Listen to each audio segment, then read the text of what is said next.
Another day, another ganap sa buhay ng mga batuta na may apat na paa. Hello everyone, this is your dog Duo, Papi, and Mucho. Wala naman talagang interesadong ganap sa amin. Siyempre, anong asahan mo? No! Siyempre, biro lang yun. Araw-araw naman, iba-iba ang nagaganap. Bagong umaga, bagong gising. Woke up late, disinfect. Pagkatapos, tamang tambay lang sa labas ng pinto pero hindi pwedeng lumabas agoy. Nice. Simpleng marites lang sa gilid-gilid nakikiramdam ko sino may dalang pagkain. Uy, gaya itong bagong dating, panigurado may pagkain to.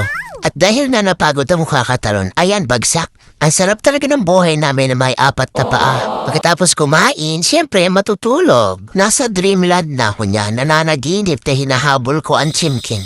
Kung napapansin niyo wala ako sa higaan ko, diyan na kasi ako inabutan ng antok ko. Masandal tulog ba? Ako lang ata ang ganun. Paano itong isa tignan niyo, full of energy pa?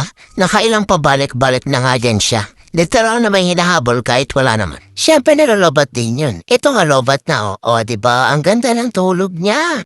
Alas 10 na nga to ng gabi kaya talagang knockout na rin ang isang to. Huwag din na akong hanapin kasi kanina pa akong alas 9 ng gabi tulog. O diba mukha siyang mabait pero wag kayong papauto dyan. Nananap pa pang isang yan at nangangalmat kahit di naman siya pusa. Iyan lang naman, good night. Thank you for watching. Bye!